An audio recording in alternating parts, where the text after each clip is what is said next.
Hello students, स्वागत है आपका आपके favourite learning platform science quest with NKT पर, जहां हम सीखते हैं बायोलॉजी को इजी और एग्ज़ाम फ्रेंडली वे में।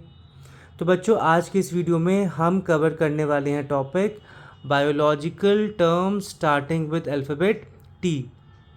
ये video specially class 10th 11th 12th और नीट और अदर कंपेटिटिव एग्ज़ाम्स के एस्पिरेंट्स के लिए बहुत ही यूज़फुल है, क्योंकि ये टर्म्स आपके एग्ज़ाम्स में बच्चों फ्रीक्वेंटली अपीयर होते हैं। तो हम इस वीडियो में कुछ टर्म्स देखेंगे जो बहुत इंपॉर्टेंट है, जैसे कि आपका हो गया turgor pressure, translation, transcription, translocation, trachea, tissue culture. तो चलिए बिना टाइम वेस्ट किए हम इस वीडियो की शुरुआत करते हैं। हमारा पहला टर्म है टेक्सोनोमी। टेक्सोनोमी क्या है? It is the science of naming, describing and classifying organisms.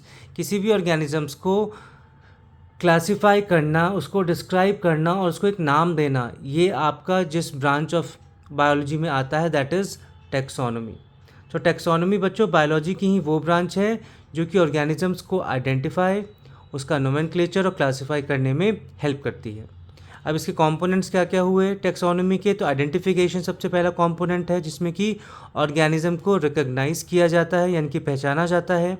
फिर आता है नोमेनक्लेचर, यानी कि किसी जो ऑर्गेनिज्म को हमने आइडेंटिफाई किया है उसको भी एक साइंटिफिक नाम दिया जाएगा, which is based on binomial nomenclature.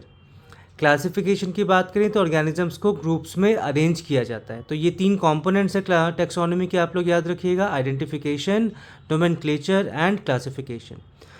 Father of taxonomy किसे कहा जाता है, ये भी आप लोग ध्यान रखिएगा, कैरोलस लीनियस। अब टेक्सोनोमी का इम्पोर्टेंस क्या है बच्चों? तो ये बायोडाइवर्सिटी को ऑर्गेनाइज करता है, स्टडी को, जो ऑर्गेनिजम्स की स्टडी है उनको ईजी बनाता है, और इवोल्यूशनरी रिलेशनशिप्स को समझने में भी हेल्प करता है। जो ऑर्गेनिजम्स के बीच में आपस में इवोल्यूशनरी रिलेशनशिप्स हैं उसको समझने में भी हमें मदद करता है। सो टेक्सोनोमी जो है बच्चों वो आइडेंटिफिकेशन, नोमेनक्लेचर और क्लासिफिकेशन तीन कंपोनेंट से मिलकर बना हुआ है। फादर ऑफ टेक्सोनोमी की बात करें तो Carolus Linnaeus. So taxonomy is the science of identification, nomenclature and classification of living organisms. Next term is tissue. Tissue is a group of similar sales performing a specific function. कुछ sales मिलके, similar sales मिलके, एक जैसे sales मिलके जब कोई particular function perform करने लग जाए तो उसको हम कहते हैं टिश्यू। तो टिश्यू सिमिलर सेल्स का ग्रुप होता है जो कि सेम स्ट्रक्चर और फंक्शन परफॉर्म करते हैं। टाइप्स ऑफ टिश्यूज़ की बात करें तो हमारे पास प्लांट टिश्यूज़ हैं, एनिमल टिश्यूज़ हैं। सबसे पहले प्लांट टिश्यूज़ की बात करें तो प्लांट टिश्यूज़ में सबसे पहला आएगा मेरिस्टेमेटिक टिश्यू, जो कि एक्टिवली डिवाइडिंग सेल्स होते हैं, और दूसरा आता है आपका परमानेंट टिश्यू, जो कि डिफ्रेंशिएटेड सेल्स होते हैं। डिफ्रेंशिएटेड सेल्स मींस यानी कि ये सेल्स आपके एक्टिवली डिवाइडिंग नहीं है बल्कि पर्टिकुलर फंक्शन परफॉर्म करते हैं। प्लांट टिश्यूज़ के बाद अब हम चलेंगे एनिमल टिश्यूज़ में। तो यहाँ पे आपके 4 टाइप्स आपको देखने को मिलेंगे बेसिकली। सबसे पहला एपिथेलियल टिश्यू, जिसका काम है प्रोटेक्शन और कवरिंग का। दूसरा टिश्यू है कनेक्टिव टिश्यू, जिसका काम है सपोर्ट और ट्रांसपोर्ट का। तीसरा आपका आता है बच्चों मस्कुलर टिश्यू, जो मूवमेंट में हमें हेल्प करता है। और चौथा है आपका नर्वस टिश्यू, जो कि कंट्रोल, बॉडी में कंट्रोल एंड कोऑर्डिनेशन में हेल्प करता है। तो ये आपके 4 एनिमल टिश्यूज़ हैं, एपिथेलियल, कनेक्टिव, मस्कुलर और नर्वस। अब इंपॉर्टेंस क्या है टिश्यू का? तो टिश्यू ऑर्गन फॉर्मेशन का बेस है, यानी कि ग्रुप ऑफ टिश्यूज़ मिलकर आपके ऑर्गन बनाते हैं। बॉडी फंक्शंस को एफिशिएंट बनाने का काम करता है आपका टिश्यू, और डिवीजन ऑफ लेबर भी प्रोवाइड करता है हमारी बॉडी में। तो टिश्यू क्या है? सिमिलर सेल्स का ग्रुप हो गया, ये स्पेसिफिक फंक्शन परफॉर्म करते हैं। टिश्यू भी 2 टाइप हमने प्लांट्स और एनिमल्स में देखे, और ये ऑर्गन सिस्टम का आपके बेस होते हैं। So a tissue is a group of similar cells that work together to perform a specific function. Next term is trachea, जिसको हम विंड पाइप भी कहते हैं। It is a cartilaginous tube conducting air from larynx to bronchi in respiratory system. Larynx से bronchi तक जो एक cartilaginous tube है उसी को हम कहते हैं ट्रैकिया, विंड पाइप। सो ट्रैकिया एक ट्यूबलाइक स्ट्रक्चर हो गया जो कि एयर को लैरिंग से लंग्स तक पहुंचाने का काम करता है। इसके लोकेशन की बात करें तो ये स्टार्ट होता है लैरिंग से और एंड होता है आपके जो 2 ब्रोंकाई हैं उसमें। It ends into the 2 bronchi and leading to lungs. बात करें ट्रैकिया के स्ट्रक्चर की, तो ये C shaped cartilaginous rings present होते हैं इसमें, कंप्लीटली ओ शेप नहीं होते हैं बच्चों, सी शेप होते हैं कार्टिलेजिनस रिंग्स, जो कि इसको कोलैप्स होने से बचाते हैं। इनर लाइनिंग जो है ट्रैकिया की, इट इज़ सीलिएटेड एपिथेलियम। जो इनर लाइनिंग है ट्रैकिया की वो सीलिएटेड एपिथेलियम की होती है, और म्यूकस प्रेजेंट होता है जो कि डस्ट पार्टिकल्स को ट्रैप करने में भी हेल्प करता है। ट्रैकिया के अंदर म्यूकस भी प्रेजेंट है, जो कि म्यूकस मेम्ब्रेन है, जो कि आपके अगर इनहेल्ड एयर में कोई डस्ट पार्टिकल चला गया तो उसको भी ट्रैप करने का काम करती है। बात करें ट्रैकिया के फंक्शंस की, तो ये एक एयर पैसेज प्रोवाइड करता है, डस्ट और माइक्रोब्स को फिल्टर करने का काम करता है, साथ ही साथ में एयर को मॉइस्ट और वार्म भी बनाता है। सो ट्रैकिया बच्चों क्या है, कॉमनली विंड पाइप। ये लैरिंग से ब्रोंकाई तक का एक कनेक्शन होता है, इसमें आपके मौजूद होते हैं सी शेप्ड कार्टिलेजिनस रिंग्स, और ये फिल्ट्रेशन और एयर कंडक्शन में हेल्प करता है। सो trachea is a tubular structure that connects the larynx to the bronchi and allows the passage of air to and from the lungs. Next term is transpiration. The loss of water vapor from the surface of plant leaves through stomata. Water का water vapours के form में leaf surface से stomata के through loss होना, that is called transpiration. तो transpiration बच्चों plants में water का लॉस यानी कि वाटर वेपर के फॉर्म में होता है, जो कि मेनली लीफ से होता है। लीफ में भी कहाँ पे, जो टाइनी पोर्स मौजूद है लीफ में, दैट इज़ स्टोमेटा, उसके थ्रू। टाइप्स ऑफ रेस्पिरेशन की बात करें तो हमारे पास 3 टाइप हमें देखने को मिलेंगे। सबसे पहला है स्टोमेटल रेस्पिरेशन ट्रांसपिरेशन, जो कि स्टोमेटा के थ्रू होता है, जो कि मेजर पार्ट है। मेनली ज़्यादातर जो ट्रांसपिरेशन है बच्चों वो स्टोमेटा के थ्रू ही होता है। दूसरा आपका टाइप है ट्रांसपिरेशन का, दैट इज़ क्यूटिक्युलर ट्रांसपिरेशन, जो कि होता है लीफ क्यूटिकल के through. And third is lenticular transpiration, जो कि लेंटिसेल्स के थ्रू होता है, जो कि आपके स्टेम में मौजूद होते हैं। बात करें ट्रांसपिरेशन के फंक्शंस की, तो ये कूलिंग इफेक्ट देता है, यानी कि टेम्परेचर को रेगुलेट करने का काम करता है। वाटर मूवमेंट में हेल्प करता है। जब ट्रांसपिरेशन होता है तो प्लांट में एक ट्रांसपिरेशनल पुल जनरेट होता है, फोर्स जनरेट होता है, जो कि पानी को, वाटर मिनरल्स को सॉइल से above part of the plant तक पहुंचाने का काम करता है। तो इसीलिए ये मिनरल ट्रांसपोर्ट में भी हेल्प करता है। अब ऐसे कौन कौन से फैक्टर्स हैं जो ट्रांसपिरेशन को अफेक्ट कर सकते हैं, तो सबसे पहला फैक्टर हुआ टेम्परेचर। टेम्परेचर ज़्यादा या कम है तो उससे ट्रांसपिरेशन अफेक्ट होगा। टेम्परेचर ज़्यादा है तो ट्रांसपिरेशन भी ज़्यादा होगा, टेम्परेचर कम है तो ट्रांसपिरेशन भी कम होगा। बात करें ह्यूमिडिटी की, अगर ह्यूमिडिटी ज़्यादा है तो ट्रांसपिरेशन कम होगा, ह्यूमिडिटी कम है तो ट्रांसपिरेशन ज़्यादा होगा। विंड की बात करें तो विंड स्पीड अगर ज़्यादा है तो ट्रांसपिरेशन भी ज़्यादा, विंड स्पीड कम तो ट्रांसपिरेशन भी कम। लाइट इंटेंसिटी की चौथा फैक्टर है, जो कि अगर लाइट बहुत ज़्यादा है, सनलाइट बहुत ज़्यादा है, सनी डे है बहुत ज़्यादा, तो ट्रांसपिरेशन रेट भी हाई होगा, और अगर लाइट की इंटेंसिटी कम हो गई तो ट्रांसपिरेशन रेट भी आपका स्लो हो जाएगा। तो ट्रांसपिरेशन बच्चों वाटर का लॉस है in the form of water vapours from the aerial parts of the plant. ये मेनली होता है स्टोमेटा के थ्रू, और ये हेल्प करता है किसमें, एसेंट ऑफ सैप में। एसेंट ऑफ सैप मतलब जो मिनरल्स ऑफ वाटर का कॉम्बिनेशन है, जो मिनरल्स वाटर में डिजॉल्व है, उसके एसेंट में उसको सॉइल से अबव पार्ट तक पहुंचाने का काम करता है। इसको जो फैक्टर्स अफेक्ट करते थे वो भी हमने डिस्कस की, जैसे कि टेम्परेचर, ह्यूमिडिटी, विंड और light intensity. So transpiration is the process of loss of water in the form of water vapor from the aerial parts of the plant, mainly through stomata. Next term is translocation. It is the transport of soluble organic substances, mainly sucrose, from source to sink via phloem. Source से sink तक। Source क्या है यहाँ पे बच्चों, source है आपका leaves, और जिन भी पार्ट्स को सुक्रोज की ज़रूरत है, यानी कि आपके फूड की ज़रूरत है, वहाँ तक पहुँचाना, that is the process through translocation. देखिए बनता है खाना प्लांट्स में ग्लूकोज के फॉर्म में, ट्रांसपोर्ट होता है सुक्रोज के फॉर्म में, और स्टोर्ड होता है स्टार्च के फॉर्म में। ये हम प्लांट्स की बात कर रहे हैं। सो ट्रांसलोकेशन प्लांट्स में वो प्रोसेस है बच्चों जिसमें कि फूड, मेनली शुगर, कौन सा शुगर, सुक्रोज, लीफ से दूसरे पार्ट्स तक ट्रांसपोर्ट होते हैं। तो जो आपका टिश्यू इन्वॉल्व है इसमें, वो कौन सा टिश्यू इन्वॉल्व है ट्रांसपोर्टेशन में, फ्लोएम। और डायरेक्शन की बात करें तो बाई डायरेक्शनल मूवमेंट होता है इसमें फ्लोएम में, यानी कि ऊपर से नीचे या फिर नीचे से ऊपर, दोनों डायरेक्शन में। सोर्स की यहाँ पे हमने बात की, तो सोर्स क्या है आपका लीव्स, और सिंक क्या है रूट्स, फ्रूट्स या फिर कोई स्टोरेज ऑर्गन।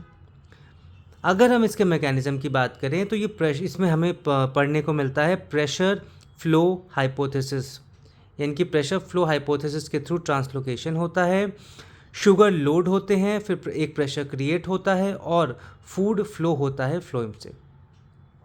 इसके इंपॉर्टेंस की बात करें तो ये ग्रोथ और डेवलपमेंट के लिए न्यूट्रिएंट सप्लाई करता है ट्रांसलोकेशन के थ्रू। जिन प्लांट पार्ट्स को ग्रोथ और डेवलपमेंट के लिए न्यूट्रिएंट्स चाहिए वहाँ पे न्यूट्रिएंट्स की सप्लाई हो जाती है, और ये स्टोरेज ऑर्गन तक भी फूड को ट्रांसपोर्ट करता है। तो ट्रांसलोकेशन बेसिकली बच्चों ये फूड ट्रांसपोर्ट प्लांट्स में होने का एक प्रोसेस है। इसमें आपका फ्लोएम इन्वॉल्व होता है, उसमें बाई डायरेक्शनल मूवमेंट होता है, और जो फूड है यानी कि the form of sugar sucrose वो सोर्स से सिंक तक आपका पहुंचा दिया जाता है। So translocation is the transport of organic nutrients mainly sugars sucrose from leaves to the other parts of the plants through phloem. ध्यान रखिएगा जाइलम में ट्रांसलोकेशन नहीं होता है बल्कि फ्लोएम में होता है। हमारा अगला टर्म है trophic level. The position of an organism occupies in a food chain based on it's source of nutrition. कोई ऑर्गेनिज्म है उसका फूड चेन में कौन सा पोजीशन है उसी को हम कहते हैं ट्रॉफिक लेवल, और उसका वो पोजीशन उसके सोर्स ऑफ न्यूट्रिशन के आधार पे ही डिसाइड होता है। सो ट्रॉफिक लेवल बच्चों फूड चेन का ही एक फीडिंग लेवल होता है जहाँ पे ऑर्गेनिजम्स अपनी एनर्जी को ऑब्टेन करते हैं। इसके अगर हम टाइप्स की बात करें टाइप्स ऑफ ट्रॉफिक लेवल्स की, तो सबसे पहला आता है हमारा प्रोड्यूसर्स जो कि फर्स्ट लेवल है। इसमें आ जाएंगे आपके प्लांट्स, जो ग्रीन एल्गी वगैरह हैं क्योंकि अपना फूड खुद बनाते हैं by the process of photosynthesis. Second type है यानी कि सेकंड लेवल इसमें आता है प्राइमरी कंज्यूमर्स, जिसमें कि आपके मेनली हर्बीवोर्स आते हैं जो कि प्लांट्स को खाते हैं, उनके ऊपर कंज्यूम करते हैं। थर्ड टाइप है यानी कि थर्ड लेवल सेकेंडरी कंज्यूमर्स, जिसमें कार्निवोर्स आ जाएंगे जो हर्बीवोर्स खाने वाले होते हैं। और चौथा टाइप भी आ सकता है जिसमें कि आपका फोर्थ लेवल होगा टर्शियरी कंज्यूमर जो कि टॉप कार्निवोर्स होते हैं। तो एग्जाम्पल के तौर पे अगर हम ट्रॉफिक लेवल को समझे तो सबसे पहला ट्रॉफिक लेवल आ गया आपका जैसे ग्रास, फिर आ गया second trophic level grass hopper जो ग्रास पे फीड करेगा, थर्ड ट्रॉफिक लेवल आ गया फ्रॉग जो ग्रास हॉपर पे फीड करेगा, और फोर्थ ट्रॉफिक लेवल आ गया स्नेक जो कि फ्रॉग के ऊपर फीड करेगा। तो इसमें ट्रॉफिक लेवल में एनर्जी हर लेवल पर डिक्रीज होती रहती है, इस बात को भी हमें ध्यान रखना पड़ेगा, जो कि 10% लॉ को फॉलो करती है। सो ट्रॉफिक लेवल बच्चों फूड चेन का ही लेवल्स है, इसमें ये एनर्जी फ्लो को रिप्रेजेंट करता है। ये स्टार्ट होता है आपका प्रोड्यूसर से, और इसमें हर लेवल पे, हर ट्रॉफिक लेवल पे एनर्जी का लॉस हमें देखने को मिलता है। So trophic level is each step और level in a food chain representing the flow of energy from one organism to another. Next term is transcription. It is the synthesis of RNA from DNA template by RNA polymerase. DNA के template से RNA का बनना by the help of enzyme RNA polymerase, and it is the first step of gene expression. So transcription बच्चों है, वैसे तो ये बहुत लंबा चौड़ा एक प्रोसेस है, तो बट यहाँ पे हम इसे शॉर्ट में पढ़ते हैं। ट्रांसक्रिप्शन वो प्रोसेस है जिसमें कि डीएनए की इन्फॉर्मेशन को मैसेंजर आरएनए में कॉपी किया जाता है। शॉर्ट में लोकेशन की बात करें तो यूकैरियोट्स में ये न्यूक्लियस में होता है और प्रोकैरियोट्स में साइटोप्लाज्म में होता है, बिकॉज प्रोकैरियोट्स में तो न्यूक्लियस एब्सेंट होता है, न्यूक्लियर मेम्ब्रेन प्रॉपर होता नहीं है। इसमें स्टेप्स की बात करें अगर हम तो 3 स्टेप्स हैं, इनिशिएशन, इलोंगेशन और टर्मिनेशन। इनिशिएशन में क्या होगा, जो आरएनए पॉलीमरेज है वो डीएनए से बाइंड करता है, इलोंगेशन में मैसेंजर आरएनए का स्ट्रैंड बनता है, और टर्मिनेशन में ये प्रोसेस आपका स्टॉप हो जाता है। तो ये 3 प्रोसेस आप लोग इसमें याद रखिएगा, इसी को और डिटेल में पढ़ना होता है। Initiation, elongation and termination. जो इसमें एंजाइम इन्वॉल्व है बच्चों ट्रांसक्रिप्शन में वो कौन सा है, आरएनए पॉलीमरेज, और जो प्रोडक्ट बनता है that is messenger RNA. So transcription में डीएनए से बनता है आरएनए पॉलीमरेज एंजाइम इसमें इन्वॉल्व होता है। यूकैरियोट्स की बात करें तो उनमें न्यूक्लियस के अंदर होता है, और ये प्रोटीन सिंथेसिस का आपका पहला स्टेप है। So transcription is the process of synthesising RNA from a DNA template. Next term is translation. It is the synthesis of polypeptide chain from messenger RNA on ribosomes using transfer RNA. Translation process में क्या होता है बच्चों, polypeptide की यानी protein की एक chain बनती है, किससे, मैसेंजर आरएनए से, और ये कहाँ पे बनती है, राइबोसोम्स के ऊपर, बाय यूजिंग ट्रांसफ़र आरएनए। तो ट्रांसलेशन वो प्रोसेस है जिसमें कि मैसेंजर आरएनए की इन्फॉर्मेशन को यूज़ करके प्रोटीन को सिंथेसाइज किया जाता है। लोकेशन की बात करें इसकी ट्रांसलेशन की, तो ये राइबोसोम्स के ऊपर होता है और साइटोप्लाज्म में होता है। ट्रांसक्रिप्शन न्यूक्लियस में, यूकैरियोट्स में, और ट्रांसलेशन साइटोप्लाज्म में। इसमें स्टेप्स की बात करें तो इसमें भी 3 स्टेप्स, इनिशिएशन जिसमें कि राइबोसोम्स मैसेंजर आरएनए से अटैच होता है, फिर इलोंगेशन होगा यानी कि अमीनो एसिड ऐड होते जाते हैं, और टर्मिनेशन में प्रोटीन चेन इसमें कंप्लीट हो जाती है। अब इसमें हम कुछ की मॉलिक्यूल्स की बात करें तो मैसेंजर आरएनए यूज़ होता है जो कि एक टेम्पलेट है, टेम्पलेट की तरह काम करता है। ट्रांसफ़र आरएनए यूज़ होता है जो कि अमीनो एसिड्स को लेकर आता है, और राइबोसोम्स यूज़ होते हैं जो कि साइट है किसके, प्रोटीन सिंथेसिस के। तो प्रोडक्ट क्या बनता है इस ट्रांसलेशन में, प्रोटीन यानी कि पॉलीपेप्टाइड की एक चेन। सो ट्रांसलेशन में बच्चों मैसेंजर आरएनए जो है वो प्रोटीन में कन्वर्ट होते हैं, इसमें आपका राइबोसोम्स इन्वॉल्व होते हैं। ट्रांसफ़र आरएनए अमीनो एसिड को लेके आता है जो कि एक मेन रोल प्ले करता है, और ये आपका प्रॉपरली प्रोटीन सिंथेसिस में या ट्रांसलेशन में प्रोटीन यानी कि पॉलीपेप्टाइड की चेन बनती है। So translation is the process of synthesizing proteins from messenger RNA with the help of ribosomes. Next term is telophase. It is the final stage of mitosis or meiosis where chromosomes decondense, nuclear envelope reforms and cytokinesis begins.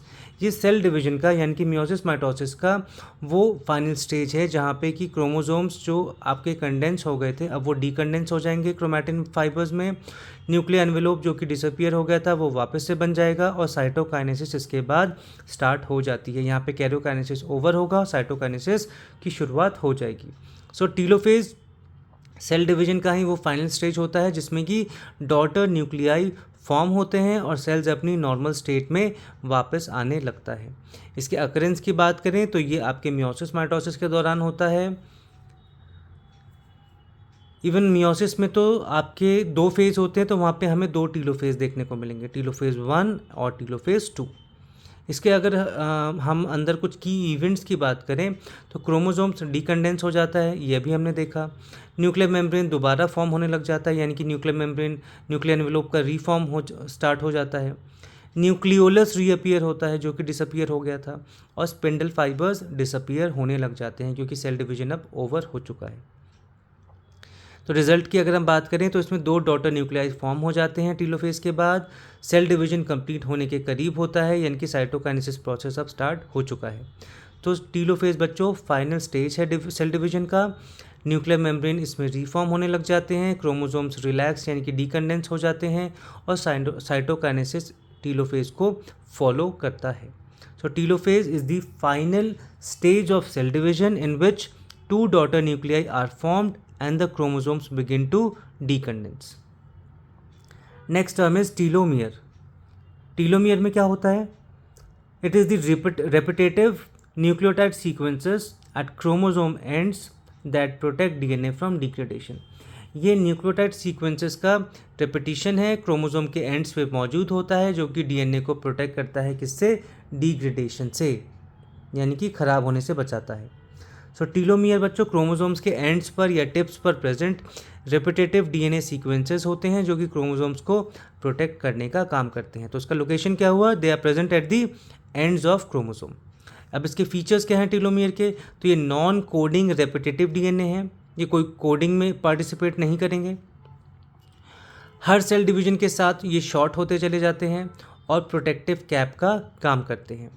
तो इनके functions क्या हुए, ये DNA को damage होने से बचाते हैं, क्रोमोसोम फ्यूजन को प्रिवेंट करते हैं, और जेनेटिक स्टेबिलिटी को मेंटेन करने का भी काम करते हैं।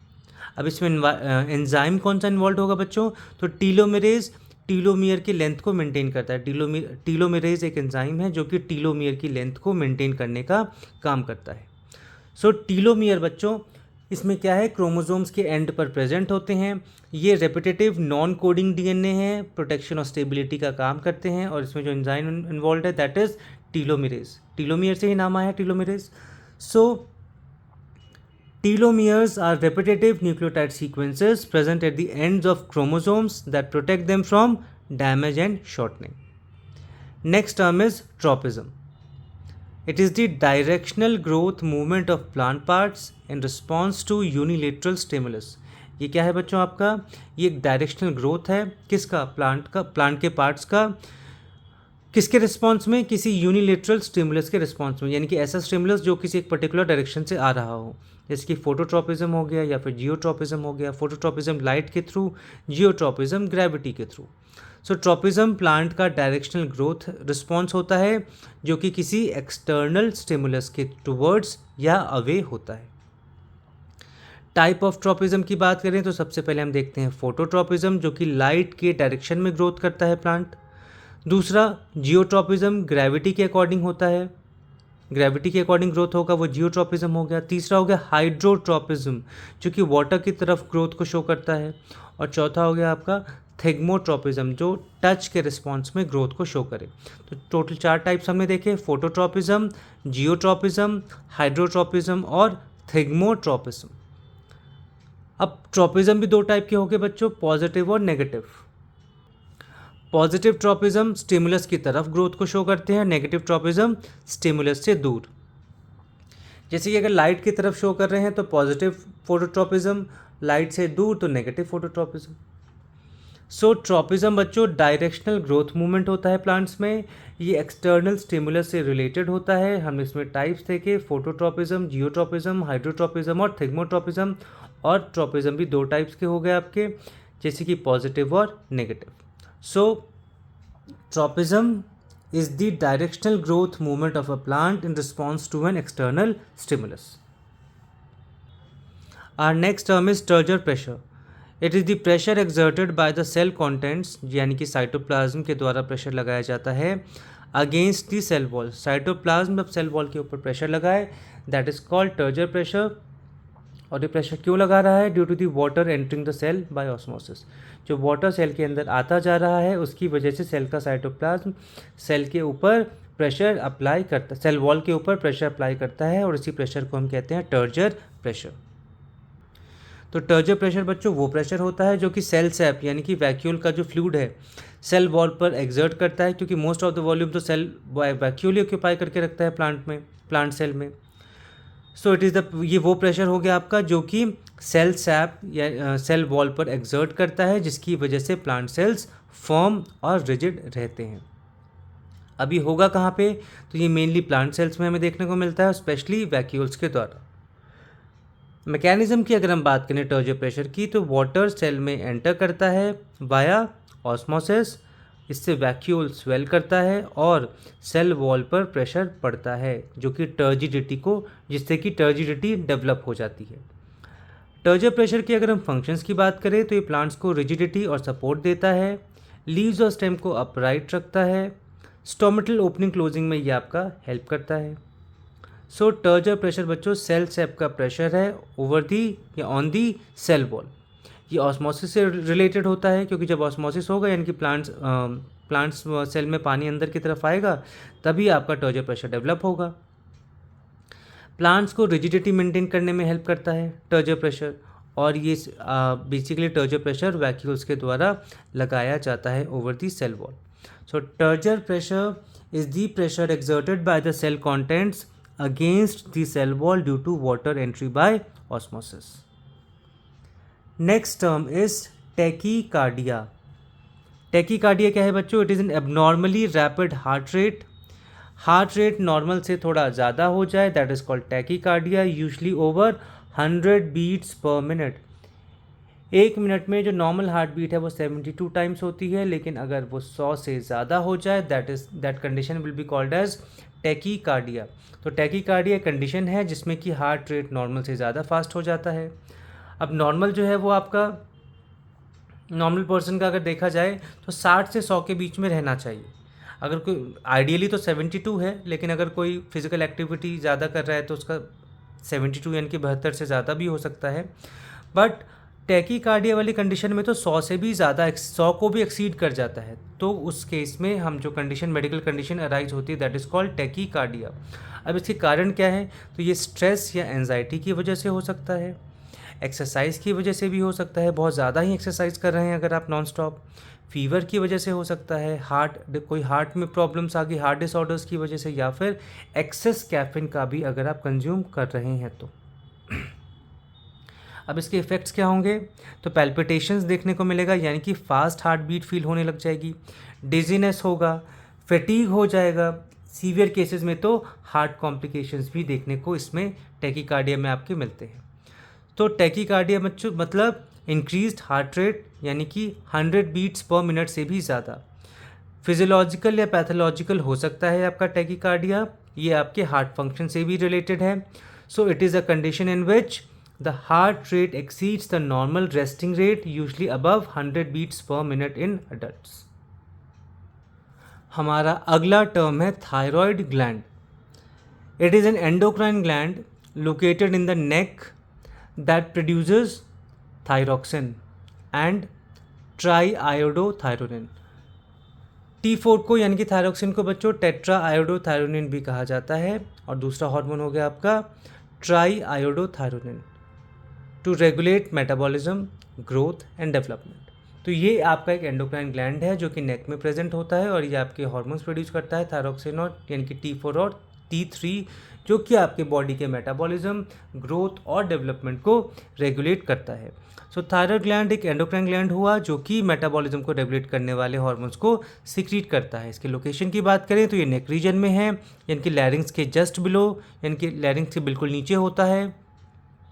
हार्मोन्स की हमने बात की तो थायरोक्सिन यानी कि टेट्रा आयोडोथायरोनिन T4, दूसरा हार्मोन ट्राई आयोडोथायरोनिन यानी कि T3, और एक और हार्मोन प्रोड्यूस करता है बच्चों ये, दैट इज़ कैल्सिटोनिन, जो कि कैल्शियम लेवल को मेंटेन करने का, रेगुलेट करने का काम करता है। तो थायराइड ग्लैंड के फंक्शंस क्या हुए, ये मेटाबॉलिक रेट को कंट्रोल करता है, ग्रोथ और डेवलपमेंट को रेगुलेट करता है, साथ ही साथ में बॉडी टेम्परेचर को भी ये आपका मेंटेन करता है। इसके अगर हम कुछ डिसऑर्डर्स की बात करें, अगर थायराइड ग्लैंड्स हार्मोन प्रोडक्शन में अगर दिक्कत करने लग जाए तो क्या डिसऑर्डर्स होंगे, हाइपोथायरॉयडिज्म की वजह से, यानी कि हार्मोन की डेफिशिएंसी, हाइपोथायरॉयडिज्म होगा यानी कि हार्मोन की डेफिशिएंसी हो जाएगी अगर हार्मोन्स कम प्रोड्यूस होने लग जाएंगे। हाइपरथायरॉयडिज्म, हार्मोन ज़्यादा ही प्रोड्यूस होने लग गए। या फिर गॉइटर तो आपने बहुत कॉमनली सुना होगा, आयोडीन की डेफिशिएंसी से थायराइड ग्लैंड जो है वो स्वेल हो जाता है। सो थायराइड ग्लैंड एक एंडोक्राइन ग्लैंड है जो कि नेक रीजन में प्रेजेंट होता है। ये आपके T3 T4 हार्मोन्स प्रोड्यूस करता है, साथ ही साथ में कैल्सिटोनिन भी प्रोड्यूस करता है जो कि ब्लड कैल्शियम लेवल को मेंटेन करने का, रेगुलेट करने का काम करते हैं, और ये आपकी बॉडी में मेटाबॉलिज्म, ग्रोथ और डेवलपमेंट को भी कंट्रोल करता है। सो थायराइड ग्लैंड एक is an endocrine gland that secretes hormones to regulate metabolism, growth and development. Next term is thymus gland. It is also an endocrine gland just like thyroid gland and lymphoid organ। ये endocrine gland भी है और lymphoid organ की तरह भी काम करता है। Located in the upper chest, कहाँ पे मौजूद है बच्चों, ये upper chest में behind the sternum, जो sternum bone है जो कि हमारी बॉडी में ventrally located होती है, उसके आपके ऊपर ही प्रेजेंट होता है। That plays a key role in the development and maturation of T lymphocytes for immunity। क्योंकि आपका एक लिम्फॉइड ऑर्गन है तो ये T सेल्स के मैचुरेशन और डेवलपमेंट में भी मेन रोल प्ले करता है। सो थाइमस ग्लैंड जो है बच्चों एक लिम्फॉइड या एंडोक्राइन ऑर्गन है, ग्लैंड है, जो कि इम्यून सिस्टम के डेवलपमेंट, स्पेशली T सेल्स की मैचुरेशन में इंपॉर्टेंट रोल प्ले करता है। इसके लोकेशन की बात करें तो चेस्ट रीजन में है, स्टर्नम के पीछे हुआ यानी कि अपर पार्ट में, और हार्ट से ऊपर वाले एरिया में ये आपके मौजूद होता है। हार्मोन की बात करें कि कौन सा हार्मोन प्रोड्यूस करता है, तो ये जो हार्मोन प्रोड्यूस करता है that is called thymosin. Thymosin function, तो ये टी लिम्फोसाइट्स का मैचुरेशन करवाता है, बॉडी की इम्यूनिटी को डेवलप करता है, साथ ही साथ में इन्फेक्शन से प्रोटेक्शन भी हमें प्रोवाइड करता है। थाइमस ग्लैंड के कुछ स्पेशल फीचर्स की बात करें तो चाइल्डहुड में यानी कि बचपन में ज़्यादा एक्टिव होता है, और एज के साथ इसका साइज़ धीरे धीरे रिड्यूस होता जाता है। इम्यून सिस्टम की अगर तो थाइमस ग्लैंड जो है बच्चों वो आपके इम्यून सिस्टम से रिलेटेड है, एक एंडोक्राइन ग्लैंड। यहाँ पे ये आपका एक लिम्फॉइड ऑर्गन भी है, तो इसलिए यहाँ पे टी सेल्स का मैच्योरेशन और डेवलपमेंट दोनों होता है। ये जो हार्मोन प्रोड्यूस करता है दैट इज़ कॉल्ड थाइमोसिन, और चाइल्डहुड में ये ज़्यादा एक्टिव होता है। So thymus gland is a lymphoid organ where T lymphocytes mature and become functional for immune responses. Next term is testis. It is the male reproductive organ, यानी कि it's a male gonad that produces sperm and the hormone testosterone and located in the scrotum. ये आपका male reproductive organ है जो कि आपके scrotum में मौजूद होता है, which is present outside the body, outside the abdominal cavity, और ये क्या क्या प्रोड्यूस करेगा, स्पर्म और टेस्टोस्टेरॉन। सो टेस्टिस बच्चों मेल रिप्रोडक्टिव सिस्टम का प्राइमरी सेक्स ऑर्गन है जो कि स्पर्म प्रोड्यूस करता है और मेल हार्मोन सिक्रीट करता है दैट इज़ टेस्टोस्टेरॉन। तो उसका लोकेशन क्या हुआ, प्रेजेंट इन स्क्रोटम, बॉडी के बाहर, एब्डोमिनल कैविटी के बाहर। क्यों, ताकि लोअर टेम्परेचर मेंटेन करने में हेल्प मिल सके। लोअर टेम्परेचर बॉडी से टेम्परेचर थोड़ा लो रहता है अराउंड 2 to 2.5 डिग्री सेल्सियस, ताकि स्पर्म प्रोडक्शन में कोई दिक्कत ना आए। इसके अगर हम फंक्शंस की बात करें टेस्टिस की, तो स्पर्मेटोजेनेसिस यानी कि स्पर्म के प्रोडक्शन में इन्वॉल्व है। दूसरा हार्मोन सिक्रीशन यानी कि male sex hormone that is testosterone के प्रोडक्शन में भी, सिक्रीशन में भी आपके ये इन्वॉल्व है। इसके अगर हम स्ट्रक्चर की बात करें तो इसके अंदर होता है सेमिनिफेरस ट्यूब्यूल्स, जहाँ पे आपके स्पर्म का प्रोडक्शन होता है। इंपॉर्टेंस की बात करें टेस्टिस की, तो ये रिप्रोडक्शन के लिए एसेंशियल है। सेकेंडरी सेक्सुअल कैरेक्टरिस्टिक्स को डेवलप करने का भी काम आपका हेल्दी टेस्टिस करता है। अगर टेस्टिस नॉर्मल नहीं है तो टेस्टोस्टेरॉन का प्रोडक्शन नहीं होगा, जिसकी वजह से सेकेंडरी सेक्सुअल कैरेक्टरिस्टिक्स शो नहीं हो पाएंगे। So testis is a male gonad जहाँ पे स्पर्म प्रोडक्शन होता है, टेस्टोस्टेरॉन का सिक्रीशन होता है और ये आपके स्क्रोटम में प्रेजेंट होता है। So testis is the male reproductive organ responsible for the production of sperms and secretion of male sex hormone. Next term is thrombocyte, जिसको हम platelet कहते हैं बच्चों। So it is the cell fragment in blood involved in clotting and hemostasis. ये cell fragments है, blood में मौजूद होता है और ये क्लॉटिंग और हीमोस्टैसिस में इन्वॉल्व होता है। सो थ्रोम्बोसाइट या फिर इसको हम प्लेटलेट्स बोलें, ये ब्लड का ही ये कंपोनेंट है जो कि ब्लड क्लॉटिंग यानी कि ब्लड कोएगुलेशन में इंपॉर्टेंट रोल प्ले करता है। इसके अगर हम ओरिजिन की बात करें तो ये फॉर्म होते हैं मेगा कैरियोसाइट से, जो कि आपके बोन मैरो में प्रेजेंट होते हैं। अब फंक्शन क्या है बच्चों थ्रोम्बोसाइट का, तो ये ब्लड क्लॉट फॉर्मेशन में इन्वॉल्व है, इंजरी के टाइम ब्लीडिंग को स्टॉप करता है, साथ ही साथ में प्लेटलेट्स प्लग बनाने का भी काम करते हैं ताकि एक्सेस ब्लीडिंग ना हो जाए। तो इसके फीचर्स क्या हुए, ये न्यूक्लियस, इसमें आपके प्लेटलेट्स में न्यूक्लियस एब्सेंट होता है, ये स्मॉल और इरेगुलर शेप का होता है, इसका लाइफ स्पैन शॉर्ट होता है, नियरली 7 to 10 डेज़ का ही होता है, और ये आपके बेसिकली ब्लड कोएगुलेशन यानी कि ब्लड क्लॉटिंग में पार्टिसिपेट करता है। तो ध्यान रखिएगा आप लोग बच्चों, थ्रोम्बोसाइट्स ब्लड क्लॉटिंग में हेल्प करता है, ये सेल फ्रेगमेंट्स होते हैं, ये ट्रू सेल्स नहीं हैं बल्कि सेल के फ्रेगमेंट्स हैं। ये मेगा कैरियोसाइट से इनका ओरिजिन होता है और इनके अंदर न्यूक्लियस भी एब्सेंट होता है। So thrombocytes are small non nucleated cell fragments in blood that help in clot formation to prevent bleeding. हमारा नेक्स्ट टर्म है trypsin. It is a digestive enzyme produced by the pancreas that helps in the breakdown of proteins into smaller peptides in the small intestine. ये आपके trypsin जो है बच्चों को एक digestive enzyme है जो कि पेनक्रियाज के द्वारा प्रोड्यूस होता है और ये प्रोटीन्स को स्मॉलर पेप्टाइड्स में स्मॉल इंटेस्टाइन के अंदर तोड़ने का काम करता है। तो ट्रिप्सिन एक डाइजेस्टिव एंजाइम हुआ जो कि प्रोटीन्स को पेप्टाइड्स और अमीनो एसिड्स में ब्रेक डाउन करने का काम करता है। इसका सोर्स क्या है, तो सोर्स इसका है पेनक्रियाज। इनिशियली इनएक्टिव फॉर्म में होते हैं यानी कि ट्रिप्सिनोजेन में ये आपके रिलीज होते हैं और फिर आपके ये ट्रिप्सिन में कन्वर्ट होते हैं स्मॉल इंटेस्टाइन में।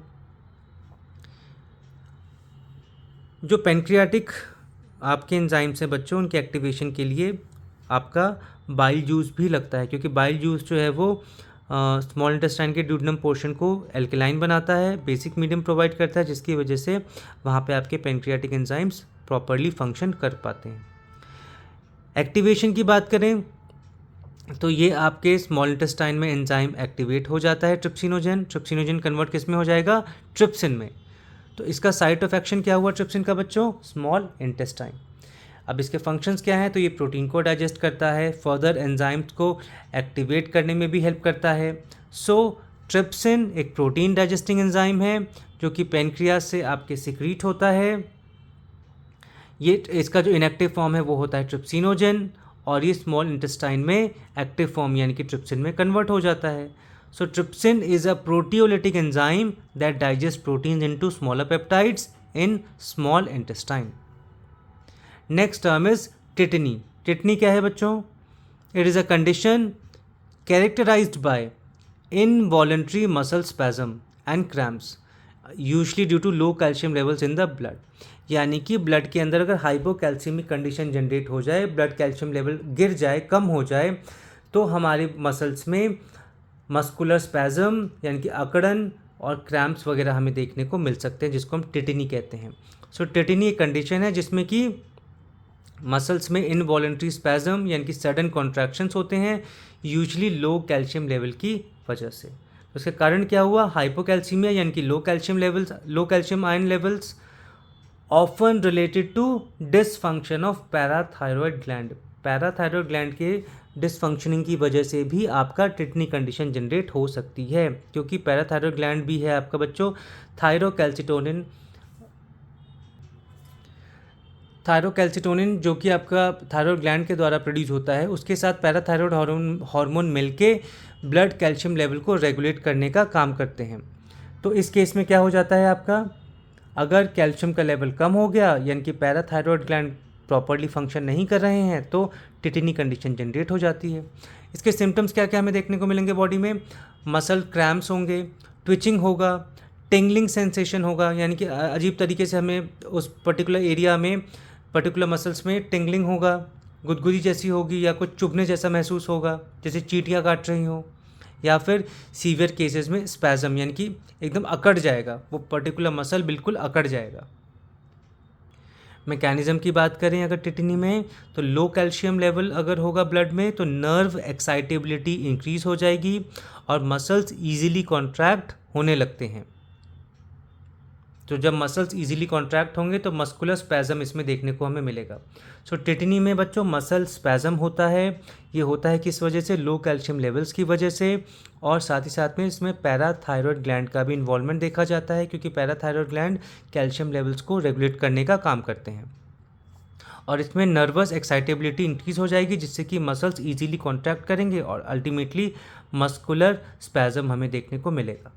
सो टिटनी is a condition characterized by involuntary muscle contractions due to low levels of calcium in the blood.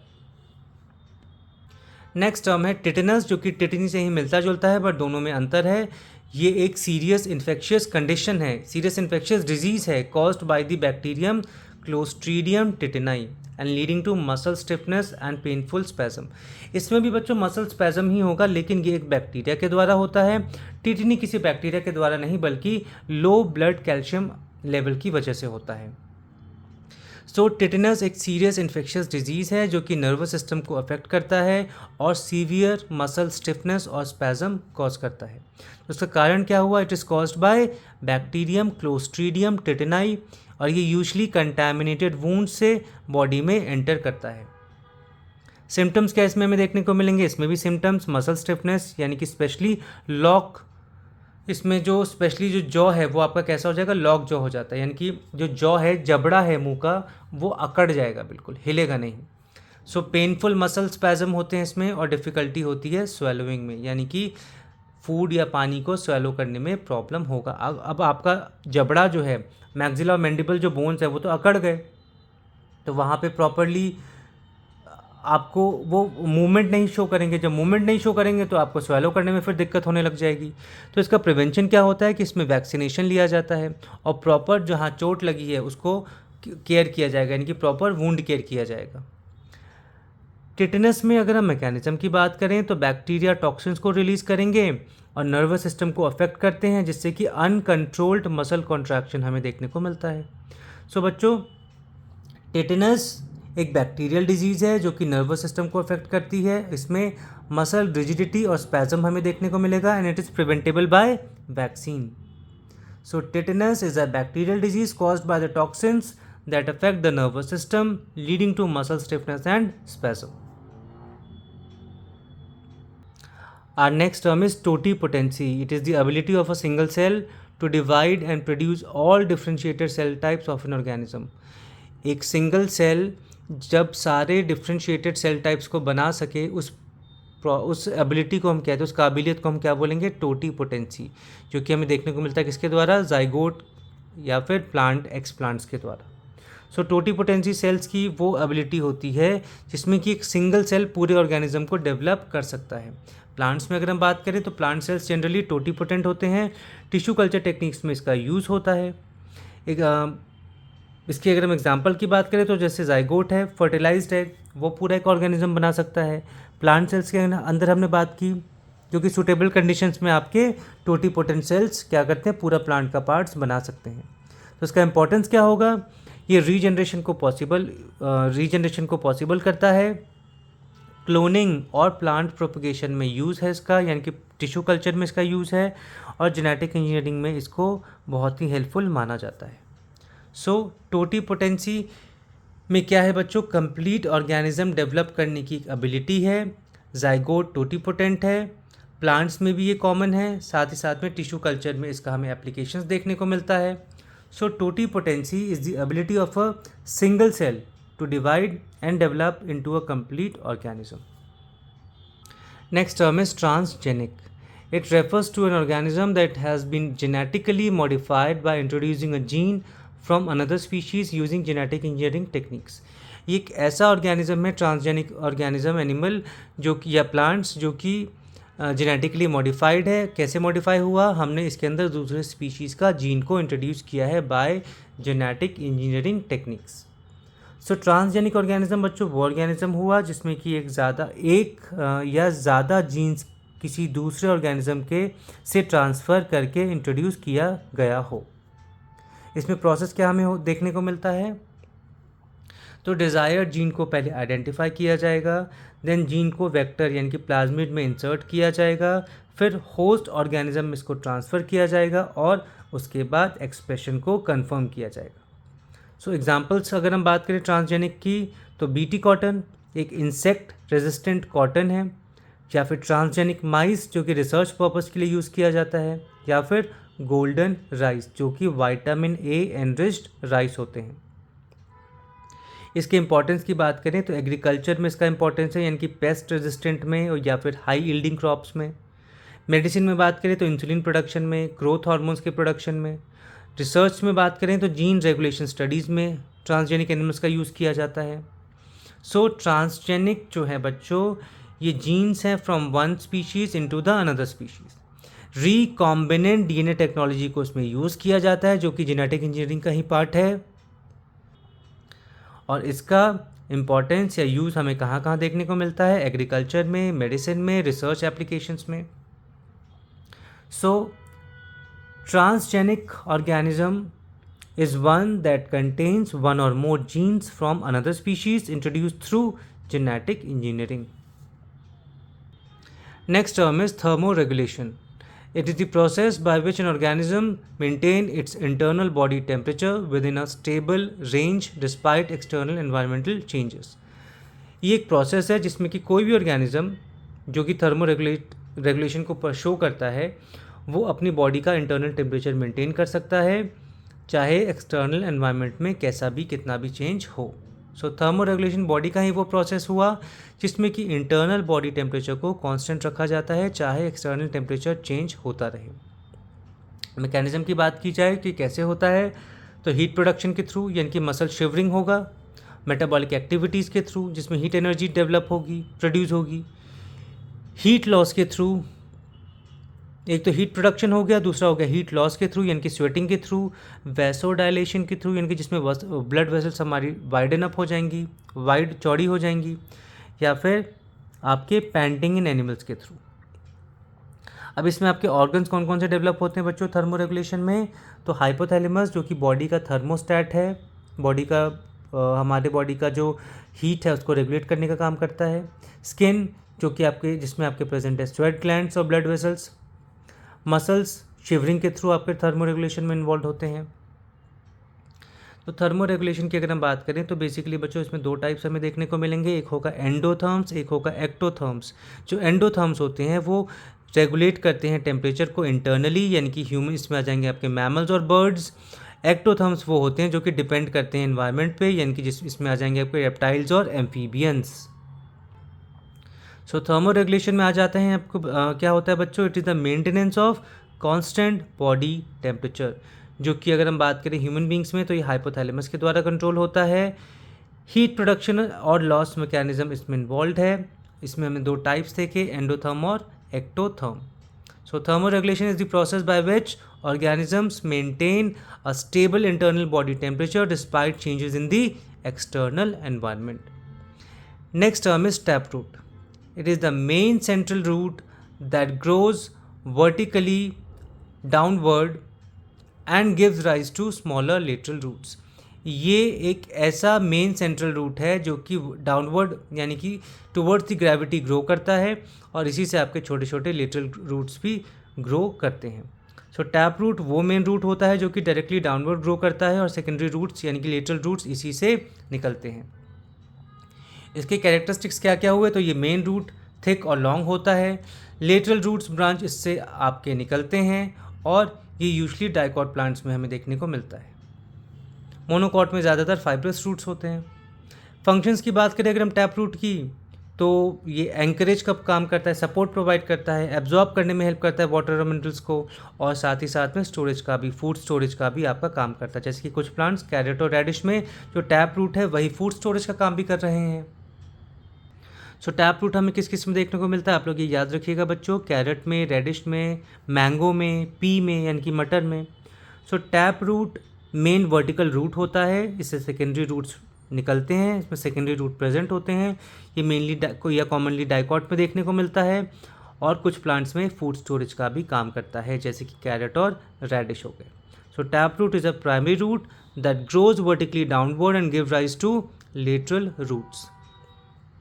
Our next term is tricuspid valve, जो कि हार्ट में मौजूद होता है। It is the valve situated between the right atrium and the right ventricle of the heart. जो हमारा heart है, human heart, जिसमें 4 चेंबर्स हैं, तो उसमें राइट आर्ट्रियम और राइट वेंट्रिकल्स के बीच में जो आपके वाल्व है, जो कि बैकफ्लो ऑफ ब्लड को प्रिवेंट करता है, उसको हम कहते हैं ट्राइकस्पिड वाल्व। सो ट्राइकस्पिड वाल्व बच्चों हार्ट का एक आर्ट्रियो वेंट्रिकुलर वाल्व है जो कि राइट आर्ट्रियम और राइट वेंट्रिकल्स के बीच ब्लड फ्लो को रेगुलेट करता है। तो इसका लोकेशन क्या हुआ, it is present between right atrium and right ventricle. इसके स्ट्रक्चर की बात करें तो उसमें 3 कस्प होते हैं, यानी कि 3 फ्लैप्स होते हैं, इसी वजह से इसका नाम ट्राइकस्पिड पड़ा है। इट इज़ कनेक्टेड टू कॉडी, tendineae and papillary muscles. Human beings के अगर हम ह्यूमन हार्ट की बात करें तो ये कनेक्टेड किससे होता है, कॉडी, टेंडिनी और पैपिलरी मसल से, जो इसके ओपनिंग क्लोजिंग में हेल्प करते हैं। तो इसका फंक्शन क्या हुआ ट्राइकस्पिड वाल्व का, कि ये इंश्योर करता है 1 वे ब्लड फ्लो को from the right atrium to the right ventricles, और ये प्रिवेंट करता है बैक फ्लो को, यानी कि रीजर्जिटेशन को, ब्लड के रीजर्जिटेशन को ये आपका प्रिवेंट करता है ड्यूरिंग वेंट्रिकुलर कॉन्ट्रैक्शन। जब वेंट्रिकल्स कॉन्ट्रैक्ट करेंगे तो हो सकता है कि ब्लड आपके वापस आर्ट्रियम में चला जाए, तो वो ना हो इसके लिए ट्राइकस्पिड वाल्व उस टाइम क्लोज हो जाते हैं। सो ट्राइकस्पिड वाल्व बच्चों राइट साइड का ही आर्ट्रियो वेंट्रिकुलर वाल्व है, आर्ट्रियम और वेंट्रिकल्स के बीच में मौजूद होता है। इसमें 3 कस्प होते हैं, ये प्रिवेंट करता है बैक फ्लो ऑफ ब्लड को, और ये आपके सिस्टमिक और पल्मोनरी सर्कुलेशन का पार्ट है। So tricuspid valve is the valve between the right atrium and right ventricle that prevents backflow of blood into the atrium. Next term is thymine. It is a nitrogenous base, basically pyrimidine base, क्योंकि nitrogenous base भी 2 type के हैं, purine और pyrimidine। तो ये आपका pyrimidine base है, found in DNA that pairs with adenine through hydrogen bonds, जो कि आपका DNA में मौजूद है और ये हाइड्रोजन बॉन्ड्स के थ्रू एडिनाइन के साथ पेयरिंग करता है। सो थाइमिन बच्चों डीएनए का एक नाइट्रोजनस बेस है, पिरिमिडीन बेस है, जो कि एडिनाइन के साथ हाइड्रोजन बॉन्ड्स को बनाता है।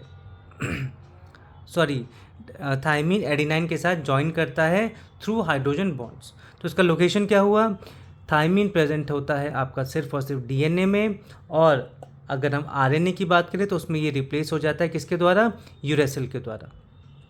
स्ट्रक्चर की बात करें तो ये पिरिमिडीन बेस है जो कि सिंगल रिंग होते हैं, हाइड्रोजन बॉन्ड बनाते हैं ये आपके किसके साथ, एडेनाइन के साथ। थायमीन का फंक्शन क्या हुआ कि ये जेनेटिक इन्फॉर्मेशन को स्टोर करने का काम करेगा, डीएनए रेप्लिकेशन और ट्रांसक्रिप्शन में जो है ये आपका करेक्ट बेस पेयरिंग को इंश्योर भी करता है। सो थायमीन डीएनए का एक बेस है, नाइट्रोजनस बेस है, पिरिमिडीन बेस है, जो कि आपकी एडेनाइन के साथ हाइड्रोजन बॉन्ड की मदद से पेयरिंग करता है। ये आपके आरएनए में मौजूद नहीं होगा, आरएनए में थायमीन की जगह पे क्या होता है, uracil. So thymine is a pyrimidine nitrogenous base in DNA that pairs with adenine through 2 hydrogen bonds। ये भी आप लोग ध्यान रखिएगा कि थायमीन और एडेनाइन के बीच में आपके 2 हाइड्रोजन बॉन्ड्स होते हैं। Next term is thoracic cavity। It is a chest cavity containing the heart and lungs. ये चेस्ट कैविटी है जिसमें कि क्या मौजूद होता है, हार्ट और लंग्स। सो thoracic कैविटी बच्चों बॉडी का वो कंपार्टमेंट है जो कि हार्ट, लंग्स और इनके साथ कुछ एसोसिएटेड स्ट्रक्चर्स है उसको प्रोटेक्ट और एनक्लोज करने का काम करता है। तो इसका लोकेशन क्या हुआ, upper part of the ventral body cavity, rib cage और डायफ्राम के बीच में होता है आपका चेस्ट कैविटी या thoracic कैविटी। अब इसमें आपके ऑर्गन्स क्या क्या मौजूद होंगे, तो हार्ट हुआ, लंग्स हुए, ट्रैकिया हुआ, ईसोफेगस हुआ, मेजर ब्लड वेसल्स भी इसमें आपके मौजूद होते हैं। बात करें thoracic कैविटी के फंक्शंस की तो ये प्रोटेक्ट करता है वाइटल ऑर्गन्स को, ये हेल्प करता है ब्रीदिंग में यानी कि लंग्स के एक्सपेंशन और कॉन्ट्रैक्शन में, ये सपोर्ट करता है कार्डियोवास्कुलर और रेस्पिरेटरी फंक्शंस में भी। सो thoracic कैविटी अपर वेंट्रल कैविटी है, ये रिब केज से प्रोटेक्टेड है, कंटेन करती है हार्ट और लंग्स को। सो thoracic cavity is the upper part of the ventral body cavity that houses the heart, lungs and other thoracic organs protected by the rib cage. Next term is tendon. It is the tough, fibrous connective tissue that connects muscle to bone. ये आपका tough fibrous connective tissue है जो कि muscle को bone से connect करने का काम करता है। सो टेंडन बच्चों एक स्ट्रॉन्ग फाइब्रस कनेक्टिव टिश्यू हुआ जो कि मसल को बोन से कनेक्ट करता है। इसके लोकेशन की बात करें तो ये मसल के एंड से बोन तक आपके एक्सटेंड होता है। ये मोस्टली स्केलेटल मसल्स के साथ अटैच्ड होते हैं। अब इसके कैरेक्टरिस्टिक्स क्या हुए, मेन फीचर्स क्या हुए टेंडन के, तो ये टफ और फ्लेक्सिबल होता है, इलास्टिसिटी इसमें मॉडरेटली देखी जा सकती है और ये फिब्रोब्लास्ट सेल्स इसमें मौजूद होते हैं। फंक्शंस क्या हुआ इसका टेंडन का, तो ये मसल फोर्स बोन तक ट्रांसफ़र करता है, मूवमेंट को फैसिलिटेट करता है, सपोर्ट और स्टेबिलिटी को प्रोवाइड करने का भी काम करता है। अब जैसे कोई टेंडन की अगर हम बात करें एग्जांपल के तौर पे तो पेटिलर टेंडन हो गया जो कि नी में मौजूद है, या फिर एक्किलिस टेंडन जो कि आपके हील में मौजूद होता है। तो ये 2 एग्जांपल्स पे आप लोग याद रख सकते हैं, पेटिलर टेंडन और एक्किलिस टेंडन। पेटिलर नी में और एक्किलिस आपका हील में। सो टेंडन जो है वो एक कनेक्टिव टिश्यू है जो कि मसल को बोन से कनेक्ट करता है, ये मस्कुलर फोर्स को बोन तक ट्रांसमिट करने का काम करता है, साथ ही साथ में टफ और फाइब्रस होता है। सो tendon is a fibrous connective tissue that attaches a muscle to a bone, transmitting the force of muscle contraction. Next term is thalamus. It is a part of the forebrain that acts as a relay center for sensory information, sending signals to the appropriate areas of the cerebral cortex. Thalamus जो है वो forebrain का part है जो कि एक relay centre का काम करता है, किसके लिए, सेंसरी इन्फॉर्मेशन के लिए, जो ब्रेन तक सेंसरी इन्फॉर्मेशन आ रही है और सेंड करता है सिग्नल्स को to the appropriate areas of the cerebral cortex. और फिर ये जो भी सिग्नल आया है, whether it is for smell, for vision, for hearing या कोई भी अगर सिग्नल है तो उसको सेरिब्रल कॉर्टेक्स के अप्रोप्रिएट एरिया तक, उसके रिस्पेक्टिव एरिया तक पहुँचाने का काम करता है। तो ध्यान रखिएगा बच्चों आप लोग, थैलेमस ब्रेन का एक रिले सेंटर है जो कि सेंसरी सिग्नल्स को सेरिब्रल कॉर्टेक्स तक ट्रांसमिट करने का काम करता है। बट हाँ, इसमें एक एक्सेप्शन भी है कि स्मेल को नहीं करता है, स्मेल को छोड़ के बाकी चीज़ों को ट्रांसमिट करने का काम करता है। इसका लोकेशन क्या हुआ, it is present in diencephalon यानी कि fore brain and present between cerebral hemispheres, ये सेरिब्रल हेमिस्फेयर्स के बीच में मौजूद होता है अबव दी ब्रेन स्टेम। इसका फंक्शन क्या हुआ कि ये सेंसरी रिले का काम करता है एक्सेप्ट ऑल्फैक्टरी सिग्नल्स, यानी कि स्मेल वाले सिग्नल्स को छोड़ के बाकी सेंसरी सिग्नल्स को रिले करने का काम करता है। ये रेगुलेट करता है कॉन्शियसनेस और अलर्टनेस को भी, साथ ही साथ में ये मोटर सिग्नल्स कोऑर्डिनेशन के लिए भी हेल्प करता है। तो इसमें रिलेटेड स्ट्रक्चर्स हमें क्या क्या देखने को मिलेंगे, हाइपोथैलेमस जो कि होम्योस्टैसिस को कंट्रोल करता है, बॉडी का इंटरनल टेम्परेचर, इंटरनल इन्वायरमेंट को मेंटेन करना, that is maintain by hypothalamus, और सेरिब्रल कॉर्टेक्स जो कि हायर ब्रेन फंक्शंस को आपके पॉसिबल करता है। सो थैलेमस सेंसरी रिले सेंटर है जो कि पार्ट है आपके फोर ब्रेन का, डायनसेफेलॉन का। ये कॉन्शियसनेस और अलर्टनेस को रेगुलेट करता है और ये सेंसरी स्मेल सेंसरी सिग्नल्स इसमें इन्वॉल्व नहीं होते हैं। इस एक्सेप्शन को भी आप लोग ध्यान रखिएगा। सो थैलेमस बच्चों, it is a part of the forebrain diencephalon that acts as a relay station for sensory information going to the cerebral cortex. Next term is test cross. Crossing an individual of unknown genotype with a homozygous recessive individual. किसी unknown genotype वाले individual को cross करना एक homozygous recessive individual के साथ, इसी को हम कहते हैं टेस्ट क्रॉस। सो टेस्ट क्रॉस जेनेटिक्स का एक एक्सपेरिमेंट है जो कि अननोन जीनोटाइप को डिटरमाइन करने के लिए यूज़ किया जाता है। इसका पर्पस क्या हुआ, हमें अननोन जीनोटाइप को आइडेंटिफाई करना है, यानी कि होमोजाइगस डोमिनेंट है या होमोजाइगस या फिर हेट्रोजाइगस है, उसको आइडेंटिफाई करने के लिए टेस्ट क्रॉस को परफॉर्म किया जाता है। अब इसका प्रिंसिपल क्या है, तो ये मेंडेलियन जेनेटिक्स के लॉ ऑफ डोमिनेंस पर बेस्ड है। फिनोटिपिक रेशियो एनालाइज करके जीनोटाइप को डिटरमाइन किया जाता है इसमें। एग्जाम्पल, जैसे कि अगर कोई अननोन प्लांट है जो कि टॉल है, अब वो टॉल होमोजाइगस है या हेट्रोजाइगस है, उसको पता लगाने के लिए उसको क्रॉस किया जाएगा एक डॉफ प्लांट के साथ, यानी कि स्मॉल ए के साथ। अब एक फिर से एग्जाम्पल को समझते हैं बच्चों। अगर एक अननोन प्लांट है जिसमें कि एक डोमिनेंट अलील है कैपिटल ए और दूसरा अलील कैपिटल ए या स्मॉल ए कुछ भी हो सकता है, यानी कि होमोजाइगस हेट्रोजाइगस डोमिनेंट कंडीशन कुछ भी हो सकती है। तो अब ये उसका जीनोटाइप क्या है, होमोजाइगस है या हेट्रोजाइगस, वो पता लगाने के लिए हम उस प्लांट को क्रॉस करवाएंगे एक ड्वार्फ प्लांट के साथ, यानी कि जिसका जीनोटाइप स्मॉल ए होगा। तो रिजल्ट्स हमें क्या मिलेंगे, ऑल टॉल प्लांट्स मिलेंगे, यानी कि अननोन प्लांट्स जो हैं वो आपके होमोजाइगस डोमिनेंट हुए। इसमें रेशो हमें देखने को मिलेगा 1:1, यानी कि टॉल इज टू ड्वार्फ का रेशो, यानी कि अननोन प्लांट्स आपके कैसे हैं, हेट्रोजाइगस।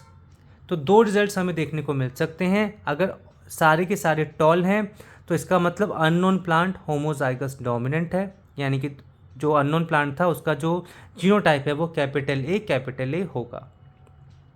दूसरा रिजल्ट अगर 1:1 का मिलता है, यानी कि टॉल इज टू ड्वार्फ का मिलता है, तो यानी कि अननोन प्लांट का जो आपका जीनोटाइप है वो हेट्रोजाइगस है, यानी कि कैपिटल ए स्मॉल ए होगा। तो इसका इंपॉर्टेंस क्या होता है टेस्ट क्रॉस का, it is the cross with homozygous recessive. Unknown genotype को डिटरमाइन करने के लिए टेस्ट क्रॉस यूज़ किया जाता है।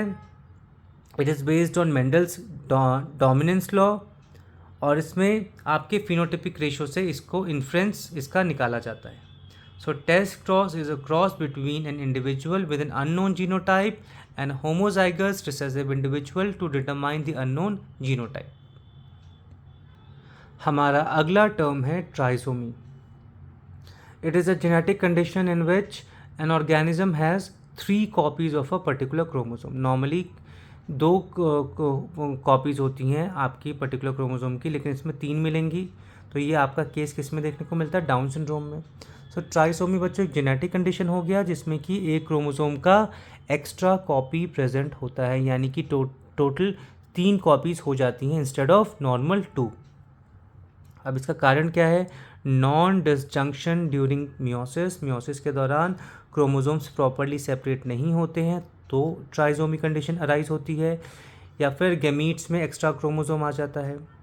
सो एग्जाम्पल्स हमने देखा, trisomy of 21st chromosome that is down syndrome, अगर ट्राइसोमी ऑफ 18th क्रोमोसोम हो जाए तो एडवर्ड सिंड्रोम होगा, और ट्राइसोमी ऑफ 13th क्रोमोसोम हो जाएगा तो पटाउ सिंड्रोम होता है। तो ये तीनों आप लोग ध्यान रखिएगा, trisomy of 21st down syndrome, trisomy of 18th chromosome Edward syndrome, trisomy of 13th chromosome Patau syndrome.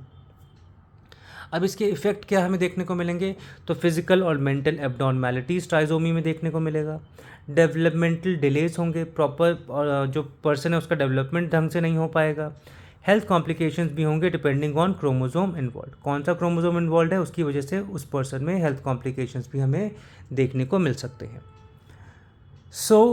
इसके अंदर ट्राइसोमी के अंदर एक्स्ट्रा क्रोमोसोम प्रेजेंट होता है, it is caused by the non disjunction during meiosis.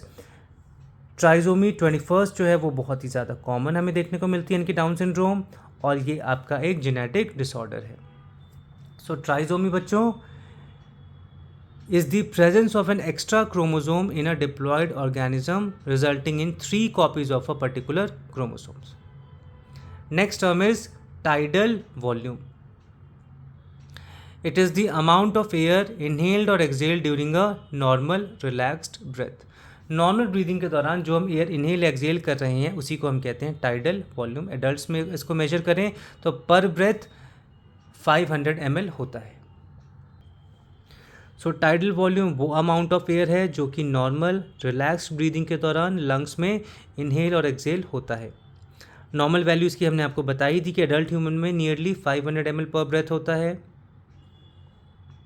इसी से कुछ मिलते जुलते भी रिलेटेड वॉल्यूम्स हैं बच्चों, जैसे कि आपका इंस्पिरेटरी रिजर्व वॉल्यूम हो गया IRV, जिसमें कि एक्स्ट्रा एयर को इनहेल किया जाता है 500 ml के अलावा। फिर एक आता है आपका एक्सपिरेटरी रिजर्व वॉल्यूम ERV, जिसमें कि एक्स्ट्रा एयर एक्सहेल किया जाता है 500 ml के अलावा। और दूसरा आता है आपका रेसिडुअल वॉल्यूम, जिसमें कि वो एयर जो कि लंग्स में रिमेनिंग रहता है, जो कि आपका 1100 से 1200 ml होता है। फंक्शन की बात करें अगर टाइडल वॉल्यूम की, तो it ensures continuous gas exchange at rest. अगर आप रेस्ट पे हैं फिर भी आपकी बॉडी में गैसेस एक्सचेंज हो रहा है, इसको ये इंश्योर करता है, सुनिश्चित करता है। ये मेंटेन करता है ऑक्सीजन और कार्बन डाइऑक्साइड का बैलेंस आपकी बॉडी में। सो टाइडल वॉल्यूम जो है ये एक नॉर्मल ब्रीदिंग वॉल्यूम है, एडल्ट्स में नियरली 500 ml होता है। ये पल्मोनरी वेंटिलेशन का पार्ट है और इसको मेजर किया जाता है by spirometer. So tidal volume is the volume of air inhaled or exhaled during normal quiet breathing in a single breath. Next है आपका tibia. Next term is tibia, जो कि एक बोन है जो कि हमारे लोअर लेग्स में प्रेजेंट होती है। टीबिया फिबुला बिटवीन नी और एंकल, नी और आपकी जो एंकल बोन है उसके बीच में। सो it is the larger and stronger bone of the lower leg located between knee and ankle. So tibia बच्चों लोअर लेग का मेजर वेट पियरिंग बोन होता है जो कि नी से एंकल तक एक्सटेंडेड होता है। इसके साथ एक और बोन होती है बच्चों टीबिया के साथ, फिबुला। तो इसका लोकेशन क्या हुआ, लोअर लेग में है। ये लेटरल बोन के साथ यानी कि फिबुला के साथ प्रेजेंट होता है। इसके स्ट्रक्चर की बात करें तो इसका जो प्रॉक्सिमल एंड है वो नी जॉइंट के साथ आर्टिकुलेट करता है। इसका जो डिस्टल एंड है वो एंकल के साथ जॉइंट आर्टिकुलेट करता है। और इसका जो शाफ्ट है वो स्ट्रॉन्ग और ट्रायंगुलर होता है। इसके फंक्शन की बात करें तो ये बॉडी वेट को सपोर्ट करता है, मूवमेंट और स्टेबिलिटी ऑफ लेग को जो लेग है उसको स्टेबिलिटी और एक मूवमेंट प्रोवाइड करता है। साथ ही साथ में मसल अटैचमेंट में भी ये आपका मसल अटैचमेंट का भी साइट होता है। और टीबिया को बच्चों आप लोग ध्यान रखिएगा, इसको कॉमनली शिन बोन भी कहा जाता है, SHIN, शिन बोन भी इसको कहा जाता है। सो टीबिया लोअर लेग में बोन होता है, वेट पियरिंग होता है, नी और एंकल जॉइंट्स के साथ आर्टिकुलेट करता है और ये आपके फिबुला के साथ प्रेजेंट होता है। So tibia is the larger and stronger of the two bones in the lower leg bearing most of the body's weight. Next term is thylakoid. It is a membrane-bound structure inside the chloroplast where the light-dependent reactions of photosynthesis takes place.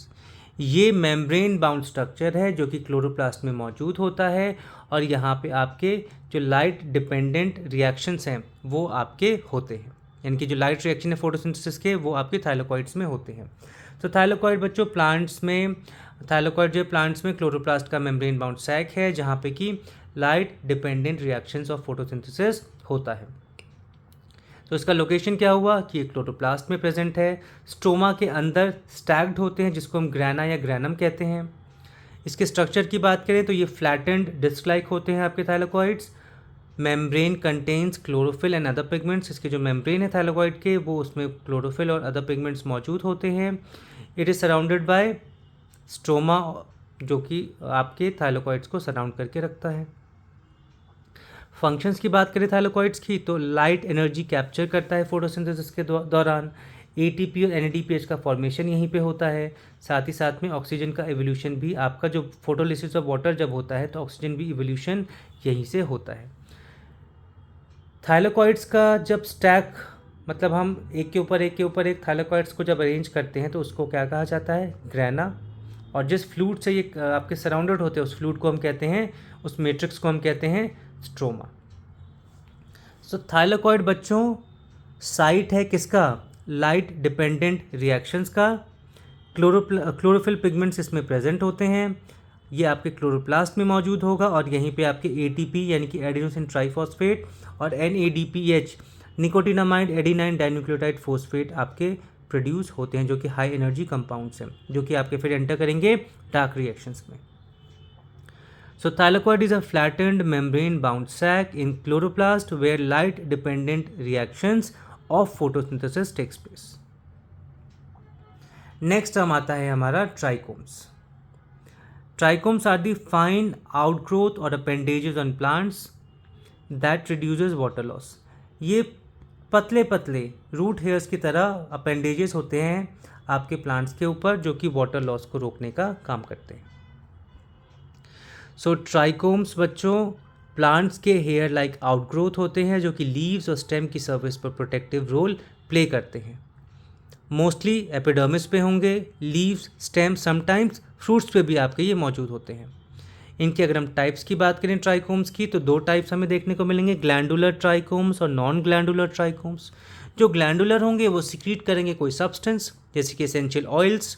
अगर non glandular हैं तो वो hair like होंगे for protection, वो कुछ secrete नहीं करेंगे। Trichomes के फंक्शंस की बात की जाए तो ये रिड्यूस करते हैं किसको, ट्रांसपिरेशन को, यानी कि वाटर लॉस को रिड्यूस करते हैं। ये प्रोटेक्शन प्रोवाइड करते हैं अगेंस्ट हर्बीवोर्स एंड इंसेक्ट्स, वो इनको नहीं खा पाते हैं फिर, जिन पे ट्राइकोम्स मौजूद होते हैं। ये रिफ्लेक्ट कर देते हैं एक्सेस सनलाइट को भी, और ये डिफेंसिव केमिकल्स भी सिक्रीट करने का काम करते हैं। जो ग्लैंडुलर ट्राइकोम्स होंगे वो डिफेंसिव केमिकल्स भी सिक्रीट करते हैं। सो अगर हम बात करें इसके एग्जांपल्स की तो मिंट में ग्लैंडुलर ट्राइकोम्स होते हैं, सनफ्लावर में नॉन ग्लैंडुलर ट्राइकोम्स आपको देखने को मिलेंगे। सो ट्राइकोम्स बच्चों एपिडर्मल आउटग्रोथ है प्लांट्स में, ये इसका प्रोटेक्टिव फंक्शन होता है। टाइप्स हमने देखे दो, ग्लैंडुलर और नॉन ग्लैंडुलर। ये वाटर लॉस को प्रिवेंट करता है और प्लांट को डिफेंड भी करने का काम करता है from herbivores and insects. So trichomes are hair like epidermal outgrowths on plants that protect against herbivores, reduce water loss and reflect excess sunlight.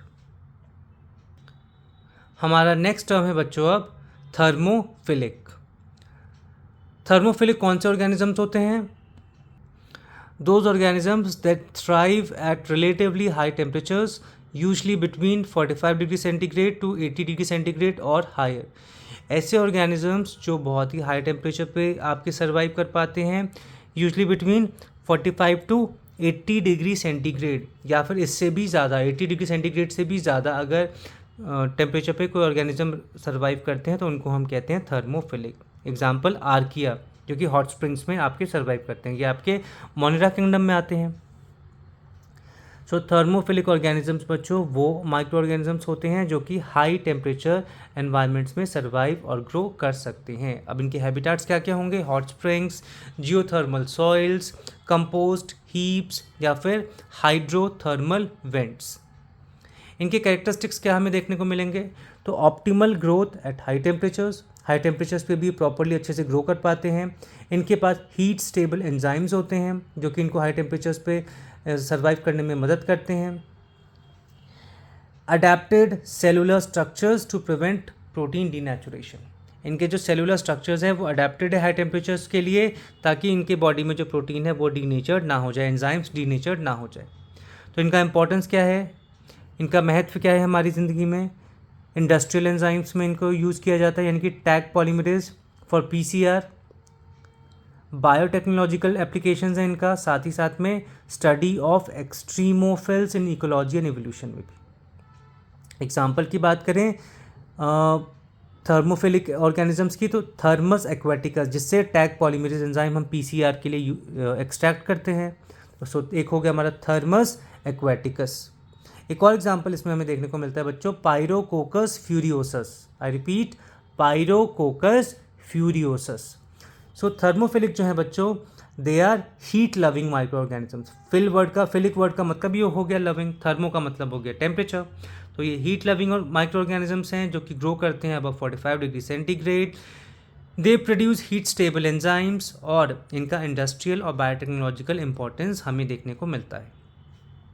So thermophiles are heat loving micro organisms that thrive at temperatures above 45 degree centigrade, often between 45 to 80 या फिर 80 degree centigrade से भी above.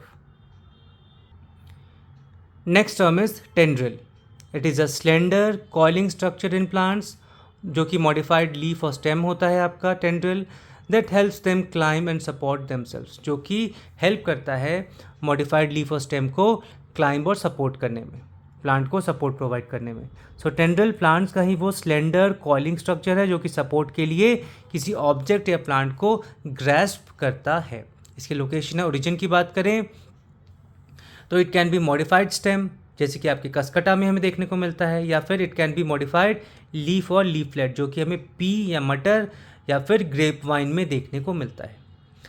Characteristics की बात करें अगर बच्चों tendrils की, तो ये स्लेंडर और कॉइल्ड होते हैं, सेंसिटिव होते हैं टच के लिए, यानी कि जो थिग्मोट्रोपिक रिस्पॉन्स शो करते हैं, और साथ ही साथ में ये प्रोवाइड करते हैं आपके क्या, मैकेनिकल सपोर्ट। तो इनके फंक्शंस क्या क्या हो गए, it help plants climb and reach sunlight, plant को क्लाइम करके सनलाइट तक पहुंचने के में इसको मदद करते हैं। सपोर्ट करते हैं वीक स्टेम्ड प्लांट्स को, ये किसी सपोर्ट के अराउंड आपके कॉइल्ड अप हो जाएंगे और इससे जो स्टेम वीक है उसको सपोर्ट मिल जाएगा। ये रिड्यूस करते हैं कंपटीशन फॉर सनलाइट। तो एग्जांपल्स हमें देखने को किस किस में मिलेंगे, पी में, पाइसम सटाइवम में, इसमें लीफलेट्स मॉडिफाई होता है टेंड्रिल्स में। ग्रेप वाइन में इसमें स्टेम टेंड्रिल्स हमें देखने को मिलते हैं। कुकुम्बर में इसमें हमें लीफ टेंड्रिल्स हमें देखने को मिलता है। सो टेंड्रिल्स बच्चों क्लाइंबिंग में हेल्प करता है प्लांट्स को। ये मॉडिफाइड स्टेम या लीफ होते हैं, ये थिग्मोट्रोपिज्म भी शो करते हैं, यानी कि रिस्पॉन्स टू टच भी शो करते हैं। साथ ही साथ में इनका मेन काम क्या हो गया, मैकेनिकल सपोर्ट प्रोवाइड करना प्लांट्स को। So tendril is a modified plant structure, stem, leaf और leaflet that coils around supports to help the plant climb. Next term is tracheid, जो कि हमारे जाइलम का कॉम्पोनेंट है। So it is a long, narrow, dead cell of xylem tissue that helps in the conduction of water and provides support in plants.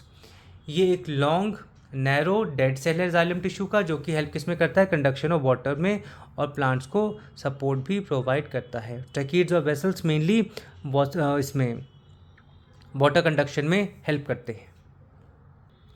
सो आप लोग ध्यान रखिएगा बच्चों कि ट्रैकीड्स जाइलम का ही एक इलोंगेटेड ट्यूबुलर सेल है जो कि वाटर और मिनरल्स कंडक्शन ऑफ प्लांट्स को सपोर्ट देने में काम करता है। इसके लोकेशन की बात करें तो ये जाइलम में प्रेजेंट है, और आपके प्रेजेंट होता है जितने भी वस्कुलर प्लांट्स हैं, स्पेशली जिम्नोस्पर्म्स में। इसका कैरेक्टरिस्टिक्स क्या हुआ कि ये लॉन्ग और टेपर्ड सेल्स होते हैं, इनकी एंड्स के एंड्स टेपरिंग होते हैं, नैरो होते हैं। इसके सेकेंडरी सेल वॉल्स लिग्निफाइड होते हैं। नो प्रोटोप्लाज्म एट मैच्योरिटी, जो मैच्योरिटी में इनमें प्रोटोप्लाज्म एब्सेंट हो जाता है, यानी कि डेड होते हैं, डेड सेल्स होते हैं ये, और पिट्स प्रेजेंट होते हैं फॉर वाटर मूवमेंट। तो इसका फंक्शन क्या हुआ बच्चों ट्रैकीड्स का, कि ये वाटर कंडक्शन में फ्रॉम रूट्स टू लीव्स में हेल्प करते हैं, प्रोवाइड करते हैं स्ट्रक्चरल सपोर्ट, और हेल्प करते हैं प्लांट्स को मैकेनिकल स्ट्रेंथ प्रोवाइड करने में। एग्जाम्पल्स की अगर हम इसमें बात करें तो जिम्नोस्पर्म्स में हमें पाइन ट्री में देखने को मिलेगा। Some ferns and primitive vascular plants में भी हमें ट्रैकीड्स देखने को मिलते हैं। सो ट्रैकीड बच्चों जाइलम का एक सेल टाइप है जो कि डेड हो जाता है मैच्योरिटी पे, वाटर कंडक्शन और सपोर्ट में हेल्प करता है। साथ ही साथ में it is found in vascular plants specially gymnosperms. So tracheid are elongated thick walled xylem cells that conduct water and provide mechanical support in vascular plants. हमारा लास्ट टर्म है tissue culture. It is a technique in which cells और tissues are grown in an artificial nutrient medium under sterile conditions outside the organisms, यानी कि in vitro outside the organism lab में sterile conditions में जब हम किसी tissue या cell को ग्रो करवाते हैं जिसको इसी को हम कहते हैं टिश्यू कल्चर। सो टिश्यू कल्चर बच्चों एक इन विट्रो टेक्निक है जिसमें कि प्लांट या एनिमल के सेल्स को स्टेराइल मतलब microbe free environment, sterile nutrient medium में ग्रो करके होल प्लांट या टिश्यू को रीजनरेट किया जाता है। अब इसका प्रिंसिपल क्या हुआ, तो प्लांट सेल्स कैसे होते हैं आपके टोटीपोटेंट, यानी कि एक सिंगल सेल से पूरा प्लांट डेवलप हो सकता है। दूसरा स्टेराइल एनवायरनमेंट और न्यूट्रिएंट मीडियम नेसेसरी होता है आपके टिश्यू कल्चर के लिए। तो इसमें स्टेप्स क्या क्या हैं, अगर हम शॉर्ट में स्टेप्स को समझें तो सबसे पहला एक्स प्लांट सिलेक्शन किया जाएगा, यानी कि लीफ स्टेम या रूट से हम कुछ भी सिलेक्ट करेंगे। स्टेरलाइजेशन होगा एक्स प्लांट का, उसको माइक्रोब फ्री बनाया जाएगा, जर्म फ्री बनाया जाएगा। Then placing that explant in nutrient medium with growth hormones, उस एक्स प्लांट को हम न्यूट्रिएंट मीडियम में डालेंगे जिसमें कि ग्रोथ हार्मोन्स भी होगा। फिर आपका कैलस फॉर्मेशन होगा, कैलस मतलब ग्रुप ऑफ सेल्स बनेंगे जो कि आपके डिफ्रेंशिएट जब होंगे तो प्लांट आपका रीजनरेट हो जाएगा, पूरा प्लांट का फॉर्मेशन आपका हो जाएगा। सो टिश्यू कल्चर का एप्लीकेशंस क्या क्या हुआ फिर बच्चों, ये आपके रैपिड प्लांट प्रोपगेशन यानी कि प्लांट क्लोनिंग में हेल्प करता है। Production of disease free plants में इसका इन्वॉल्वमेंट हो गया। जेनेटिक मॉडिफिकेशंस और रिसर्च में इसका इन्वॉल्वमेंट है। साथ ही साथ में कंजर्वेशन ऑफ इंडेंजर्ड स्पीशीज़ में भी हम टिश्यू कल्चर का यूज़ करते हैं। इसके एग्जांपल्स हमें कहाँ पे देखने को मिलेंगे, बनाना में, शुगर केन, ऑर्चिड्स, जहाँ पे हम कमर्शियल माइक्रो प्रोपगेशन के लिए टिश्यू कल्चर का यूज़ करते हैं। So tissue culture in vitro cultivation है किसका, प्लांट सेल्स या टिश्यूज़ का। It is based on totipotency, इसमें हम स्टेराइल न्यूट्रिएंट मीडियम रिक्वायर्ड होता है इसमें। साथ ही साथ में इसके एप्लीकेशंस की बात की हमने एग्रीकल्चर में, रिसर्च में और कंजर्वेशन ऑफ इंडेंजर्ड स्पीशीज़ में। So tissue culture is the aseptic cultivation of cells, tissues or organs in an artificial nutrient medium to produce new plants or study cellular processes. तो students ये था आज का detailed video on biological terms starting with alphabet T. हमने इसमें कुछ important terms को cover किया विद सिंपल डेफिनेशंस और एग्जांपल्स के साथ, और थोड़ा बहुत हमने इसमें डिस्क्रिप्शन भी रखा ताकि आपको इजीली समझ में आ सके। तो अगर आप सभी को ये वीडियो पसंद आया हो तो इस वीडियो को लाइक ज़रूर कीजिएगा, अपने फ्रेंड्स के साथ इसको शेयर कीजिएगा और साइंस क्वेस्ट विद एनकेटी को सब्सक्राइब करना मत भूलिएगा। अब हम आपसे मिलेंगे नेक्स्ट वीडियो में। Till then keep learning, keep growing and keep exploring Science Quest with NKT. Thank you so much.